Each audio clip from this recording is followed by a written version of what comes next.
dúvidas que veio no chat, e que também vai fazer parte daquela listinha lá de perguntas que nós possamos responder. Como é que pode mostrar que o marketplace não é apenas uma questão de ter produtos? Como é que o seller hoje está se preparando e pode ser preparado? Qual é o atrativo de cada marketplace? Ele pode realmente trazer rentabilidade para o seller que justifique o esforço de um cadastro? Essas são perguntas extremamente válidas. Ele iniciou sua trajetória profissional como varejista, logo se identificou como um prestador de serviços digitais. Há 13 anos desenvolve projetos digitais dentro e fora do Brasil. Para falar sobre o maior desafio do marketplace, o seller, convido Gustavo Azafi, Head do Comercial da Yame. Gustavo, boa tarde, seja bem-vindo. Boa tarde, Vivi. Boa tarde a todos. Como vão? A palavra está com você, querido. Muito obrigado. Espero que a gente esteja conseguindo se conectar bem, esteja uma boa transmissão nesse nosso novo formato, esse formato digital, que eu achei até bem interessante como o mercado de eventos se adaptou a esse momento de isolamento, quarentena. Hoje eu mudei, até a Vivi fez essa, que a gente é um pouco, como tem que ser, né? Como toda pessoa que lida com varejo, a gente é um pouco inconformado com calmaria, né? Estava calmo demais, eu já tinha um conteúdo pronto, e era o conteúdo que a gente acredita como Yami, por ser especialista em marketplace. O desafio do seller, que é sempre uma grande dificuldade, se vale a pena ou não. No entanto, a gente teve uma novidade, né? Que foi essa mudança, não é nem uma surpresa inesperada, que foi esse momento econômico que o Brasil se encontra e o mundo, né? Hoje com essa pandemia que acontece, que assola todo mundo, nós esperamos hoje soluções também que fujam um pouco do roteiro, né? Porque o que estava previsto mudou. Todo o planejamento de 2020 de todas as empresas, de diversos setores, quase todos, está sendo repensado nesse momento. E nessa semana eu sentei com a equipe, entendi o que o mercado estava trazendo para a gente de necessidades e de soluções para resolver o problema do varejo no curto prazo. E aí eu topei o desafio com a minha equipe de trazer um conteúdo meio que feito agora especialmente devido a essa pandemia, esse momento econômico atual do Brasil, conteúdo que a gente consiga aplicar rapidamente, consiga trazer soluções tanto para o marketplace quanto para o varejista. E é por isso que a gente vai falar sobre como vender no período de quarentena, né? O que acontece hoje no mercado, passado o susto inicial, que eu acredito que, pelo menos a minha percepção pessoal, é que muitos varejistas, na primeira semana realmente de baixa nas vendas, ficaram, eu diria, em choque, né? Foi um período de dificuldade para todos. E aí a gente falou assim, olha, passado isso, com o feedback do mercado, entendendo aquilo que grandes marcas, grandes varejistas estão trazendo para a gente de ideias e soluções, o que a gente pode compartilhar que atenda tanto o pequeno quanto o grande, mas que possa trazer insights para todos nesse período, ok? Primeiro é importante, eu vou passar breve sobre isso, porque falar da parte econômica, todo mundo já está super atualizado, né? Então, a gente tem um desafio econômico que é global. Esse desafio hoje, ele não é só no Brasil, né? Se a gente for ver, todo mundo sempre está buscando um crescimento em cima de crescimento econômico, e a diferença entre o crescimento de 2019 e a previsão de 2020 é bem diferente daquilo que muitas pessoas imaginavam alguns meses atrás. Então, a gente está falando isso da China, quando a gente fala do mundo também isso é muito expressivo, quando a gente fala da zona do euro, enfim, não é um problema só no Brasil e que acaba atingindo todo mundo, né? Cada setor com a sua peculiaridade. O que isso resulta, né? A gente tem uma demanda que é reduzida naturalmente por receio, as pessoas muitas vezes deixam de ter algumas necessidades, né? O fechamento dos canais tradicionais, e as mudanças nos hábitos de consumo, né, que acabam criando outro, vamos dizer, inibindo o consumo de algumas linhas de produto, alguns segmentos, e criando outras demandas. Como é que eu... Isso é um pensamento um pouco pessoal, mas eu acredito muito nessa visão, né? Muito do que a gente está vivendo hoje, a gente pode fazer algumas analogias com outros momentos no período histórico, seja do Brasil, nessa jornada do varejo brasileiro, ou em outros momentos, se a gente for realmente pensar como foi a evolução do comércio, né, ao longo da história. Mas ter um contexto histórico, mesmo que breve, é importante para a gente entender que nem tudo é o alarme do desespero, do cenário negativo.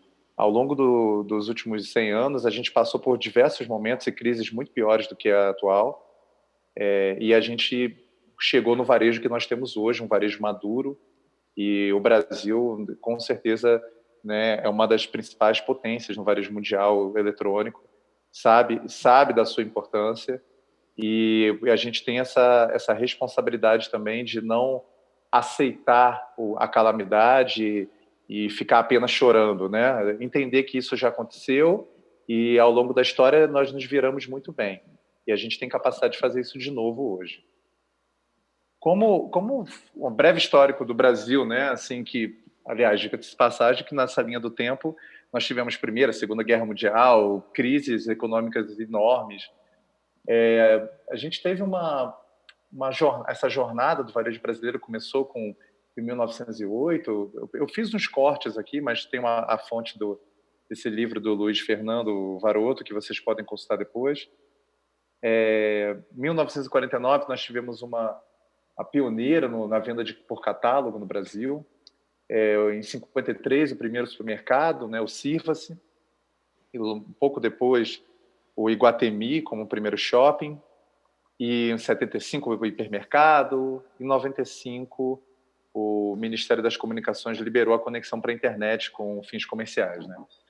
Ou seja, até chegarmos onde estamos, falando de e-commerce, de venda online, né, geralmente como o tema desse evento, a gente passou por diversas transformações. E nesse meio tempo, nós passamos por momentos estáveis, momentos ruins, econômicos, bons momentos econômicos, mas independente do que estava acontecendo no Brasil e no mundo, o varejo evoluiu, né? O varejo evoluiu de acordo com as mudanças culturais e também de acordo com as mudanças tecnológicas.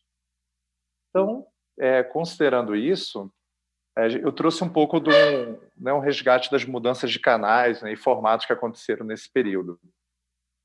Nós já tivemos o caixeiro viajante, né? Nós já tivemos a mala direta, que eu acho que também é um grande caso de sucesso.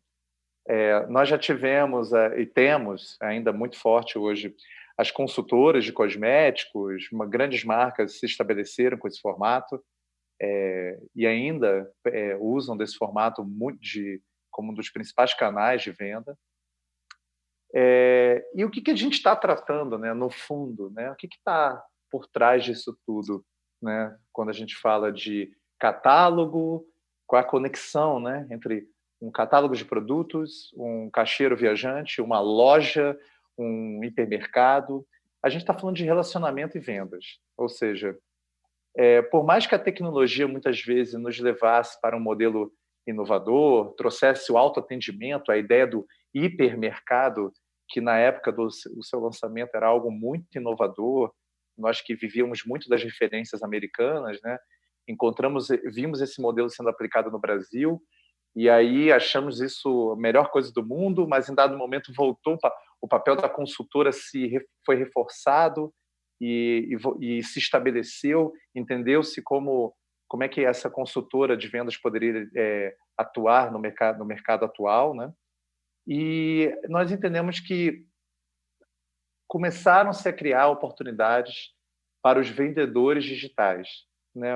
Ou seja, essa próxima onda que todo mundo hoje já conhece como os influenciadores, né? Ou seja, por mais que a gente tenha tecnologia, que o usuário tem a possibilidade de ter o melhor comércio eletrônico à sua disposição, 24/7. Nós somos seres sociais, né? Nós somos pessoas carentes de relações, de aspirações. E esse aspiracional que é trazido pelos influenciadores, seja pelo lifestyle, pela projeção do que a gente está buscando, do que cada um está buscando nessa figura influenciadora, eles hoje são um destaque, né? São relevantes na campanha de qualquer marca de expressão no Brasil e no mundo. Então, qual é a lição que eu quero trazer com esse pequeno contexto, essa contextualização e chegarmos até aqui, né? Por mais que a tecnologia seja um motor, seja um impulsionador, um acelerador de ideias, nós não deixamos de ser humanos, de buscarmos relações, de buscarmos o contato com o outro humano. Por mais que hoje a gente fale de uma determinada crise, o aspecto, projeção de crise econômica, seja qual for, é um convite, né? Como seria a vida hoje, vivendo o cenário que nós estamos vivendo, se nós tivéssemos o advento da tecnologia, né? A quantidade de lives, a quantidade de dinâmicas digitais que foram criadas. Então, entendemos que, apesar da tecnologia, ou graças a ela, as relações foram potencializadas, elas ainda existem e são necessárias para a nossa vivência, a boa convivência em sociedade. Considerando isso, eu trouxe... Perfeito. Considerando isso, eu trouxe o caso da T7. O que é uma T7? Por que eu trouxe essa... Eu poderia trazer o caso da Natura ou de marcas mundialmente conhecidas, mas eu vou pegar um caso de um cliente que é possível, né? Algo que é tangível, que todo mundo pode tocar. Essa marca ela é um marketplace de customização de produtos, né? Então, você pode customizar, mandar sua arte, criar sua estampa e aplicar num moletom, num chinelo, numa tela. Então, ela permite que os artistas possam criar produtos, né? Então, eu sou um designer, eu posso criar um produto, divulgar e faturar com as minhas vendas, né? E tudo isso com o advento da tecnologia, porque a ideia pela ideia em si, ela não dá escalabilidade, não permite que você cresça dentro do plano de negócio que a T7 tem como objetivo. Então, a tecnologia é como facilitador dessa ideia, né? Sendo assim, a proposta deles é muito clara, né? Ele permite que a pessoa tenha páginas exclusivas, ele sempre está muito próximo da relação de tentar... está bem clara a relação para ele entre os targets que ele tem que considerar, seja quem vai comprar, ou seja, os sellers, né? São os artistas. E ele permite que esse artista tenha um painel, né? Hoje ele tem um painel administrativo para entender quantos produtos ele tem cadastrado, quais são os pedidos que estão pendentes, quantas vendas ele realizou. Ele também o acesso dele junto para fazer parte do programa também de forma automática, não necessita de uma interação humana.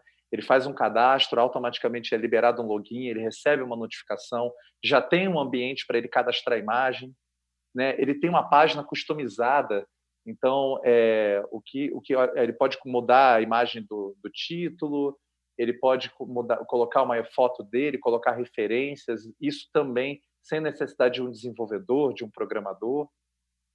Ele consegue customizar as URLs, ou seja, tornar amigáveis os links de divulgação para que reforce o nome dele. E também, além disso, ele também consegue gerir as transações, né?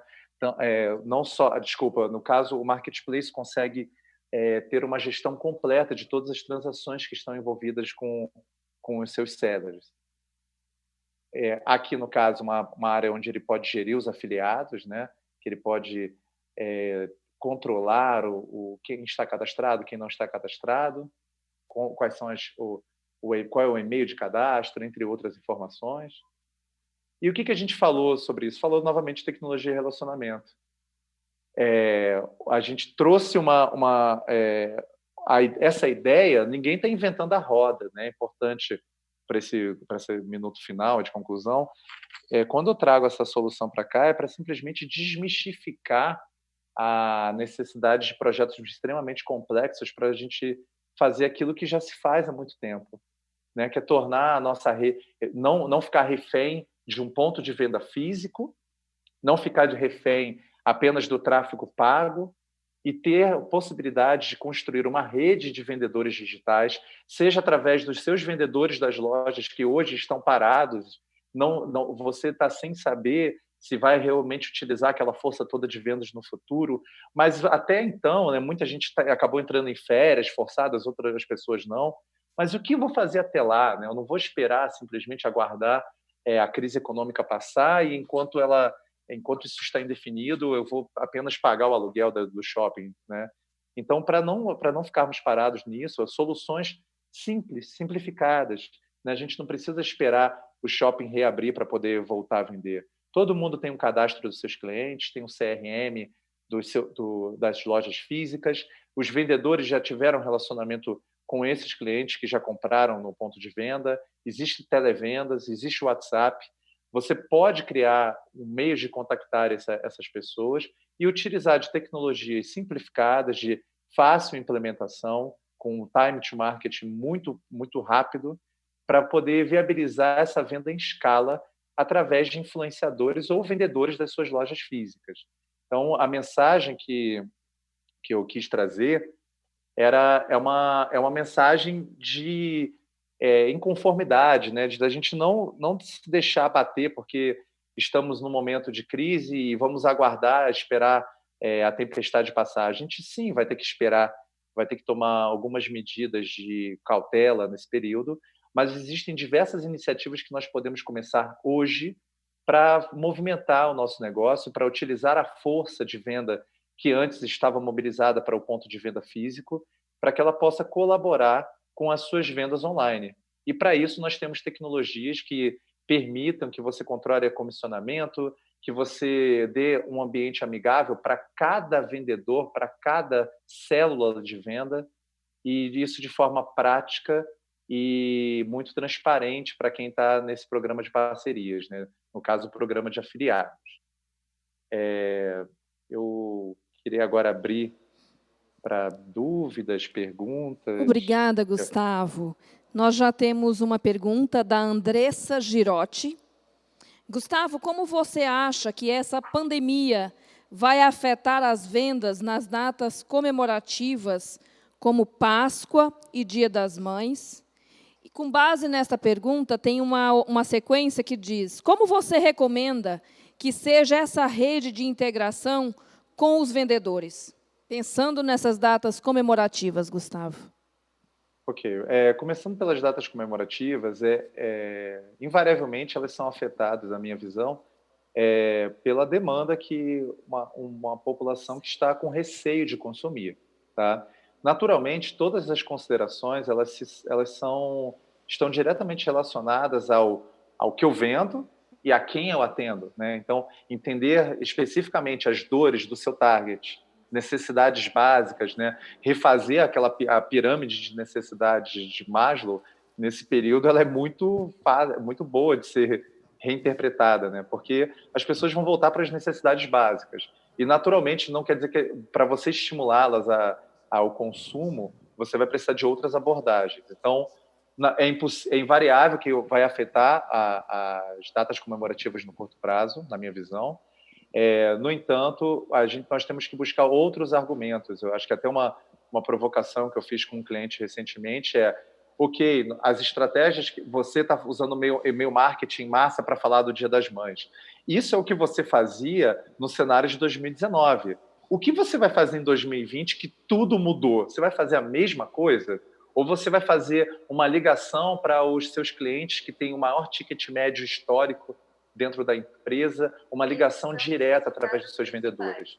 Então, essa visão de tentar buscar outros formatos para abordar o mesmo cliente é extremamente importante, mas isso só é possível e eficaz se você conhece bem o seu cliente, se você liga para ele, se você toma o cuidado, né? Porque eu já vi muita gente que faz o avançado, mas nunca fez o feijão com arroz, que vou ligar para os meus 10 clientes principais do último ano. Pegar os 10 principais de 2019, ligar para ele e falar: oi, tudo bem? Nesse momento, como é que você está? O que está afetando mais a sua casa, a economia da sua família? Se você pega uma amostra pequena de 10 pessoas, você tem um direcionamento bem mais realista do que você pode fazer para o futuro. Tá? E aí a última questão, que era como impulsionar a rede para essas datas, na prática está diretamente relacionada a essa solução de buscar novos formatos, né? Mas eu posso falar de diversas ações, mas todas estarão baseadas no que eu entendo do meu consumidor, potencializado pelas relações humanas. Se hoje nós estamos num momento de isolamento social, onde todo o contato que nós temos é o digital, a gente não tem mais as experiências tácitas, né, as experiências reais, diretas, de eventos, de ponto de venda, como nós vamos conseguir uma aproximação? Como é que vamos sair do e-mail marketing padrão, do post passivo que você coloca numa página do Instagram? Então, buscar esse relacionamento humano e direto é o que eu acredito que vai permitir que essa rede de colaboradores e afiliados que ela possa utilizar para ter sucesso nesse momento. Obrigada, Gustavo. Obrigada por estar com a gente nessa tarde. Foi um prazer te receber por aqui. Muito obrigado, Vivi. Uma boa tarde a todos. Até mais. Obrigada.